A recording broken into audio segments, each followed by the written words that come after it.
Okay guys, sorry it's been a while. So it turned out that the input shaft seal, which we've actually replaced, my bro was down here, input shaft seal rides not on the splines but on the smooth part back here on the input shaft. It's back in there inside of this sleeve that the throwout bearing slides on. Anyhow, that was screwed, which was allowing all of this, which I thought was motor oil. Turns out it's gear oil. And the reason I thought it was motor oil is because you read everything about rear main seals going out. Well, it wasn't the rear main seal at all that was leaking. It was the input shaft seal that was leaking.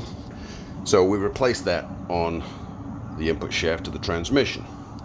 I've got a couple of zip ties here loose for when I put the shift cables through. And we replaced the rear main seal while we were there. So that's a new rear main seal. New rule of thumb for me is every time I take the transmission off and I do a clutch, I'm going to do the rear main seal as well. You can see it's pretty clean there, so that probably, well, that wasn't the culprit.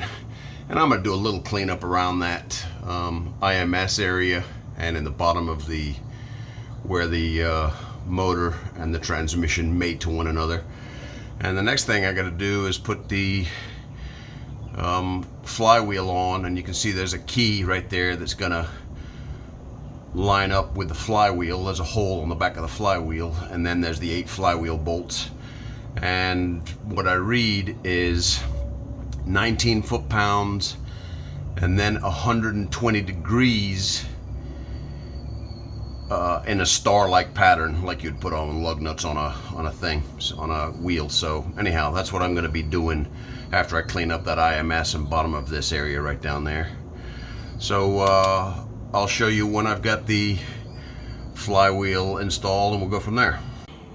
So this is the back of the flywheel. It's going to go against the motor. That's the keyway that lines up with that thing I showed before. And these are the old flywheel bolts. That's a T55. I'm just using these to get the thing lined up, and then probably put a couple of them in. Then I'll break out the new ones and put them in. And again, that's supposed to be 19 foot-pounds and then 120 degrees. Okay, so all the new flywheel bolts are in, but I haven't torqued them to 19, and I haven't marked them yet for my 120 degrees of rotation. So I'm going to get them to 19 foot-pounds with my torque wrench, and then I'll mark them for 120 degrees of rotation.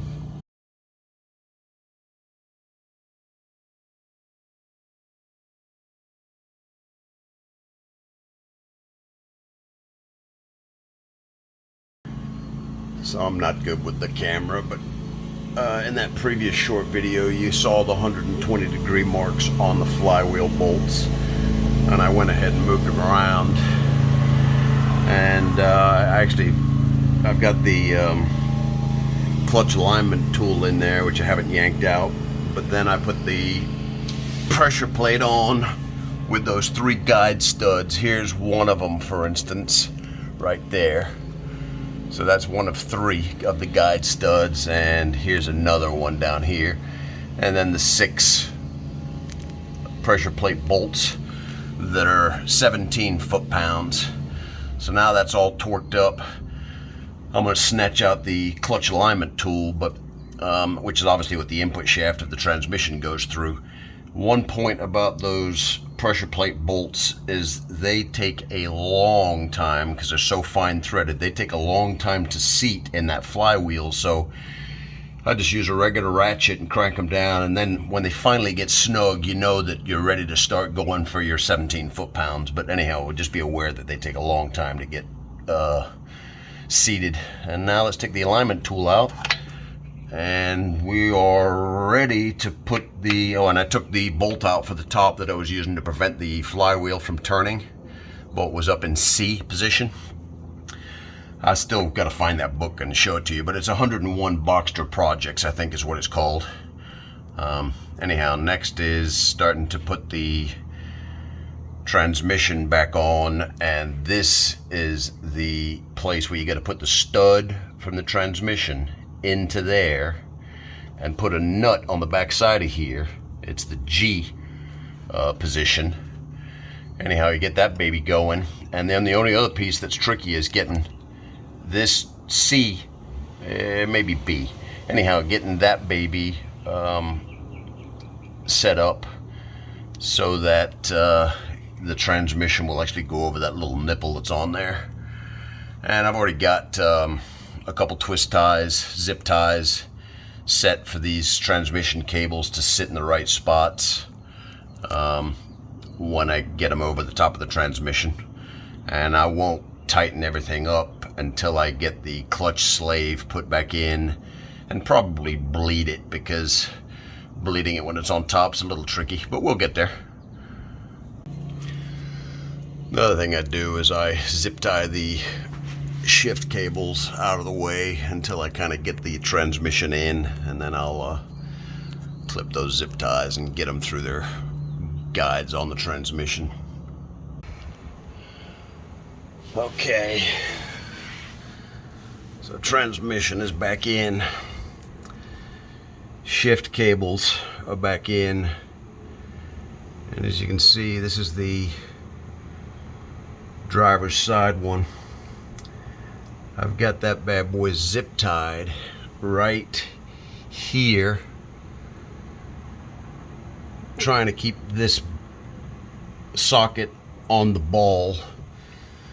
And another thing I've done is I've zip tied the shift cable right, let me see if I can find my fingers, the shift cable in the bracket right there, so it comes down into the first piece of the bracket, then into the second piece of the bracket with the rubber guides, and that baby's tied in. I've reattached the clutch fluid line. You can see it. Well, anyhow, you see where it's going, right above that shift linkage spot. Obviously, I haven't got the drive shafts on yet. Anyhow, I've done all that. Main thing is to, it's not a brute force effort. You got to get the motor lined up with the transmission. Just make sure you're clear of the cross brace with both by about 1/4 of an inch. That's some brake fluid just dripped right there from the clutch line.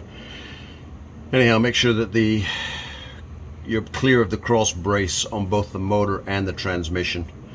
And then once you get them somewhat aligned and you can start a couple bolts, I started B and C and F and G, I think, or E and F, and pulled it all together. So, and then D I got in, which is all the way back there at the top. Oh, and don't forget on the passenger side to connect the reverse electrical piece. So next is to put the transmission mounts on and connect the axles,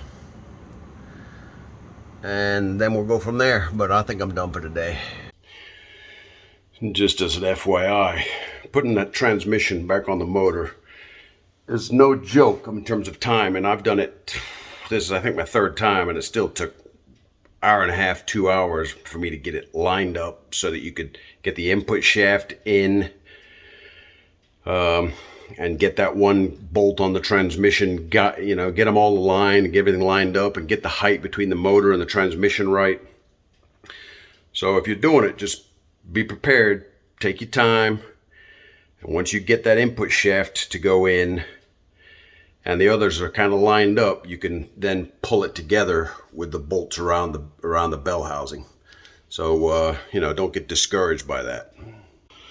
Before I forget, one other last thing, I want to shout out to my bro who helped me with the seals.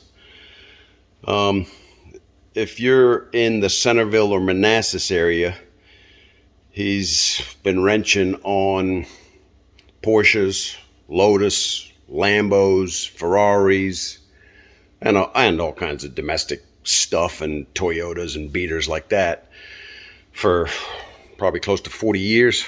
I mentioned earlier that at one point he was the #1 Ferrari mechanic in all of the Americas. So anyhow, he knows his way around. all these cars. He's at Convenience Tire and Auto. His name's Mark Thornley. I'm not sure if they're Manassas or Centerville, but they're right there on that 28 corridor somewhere.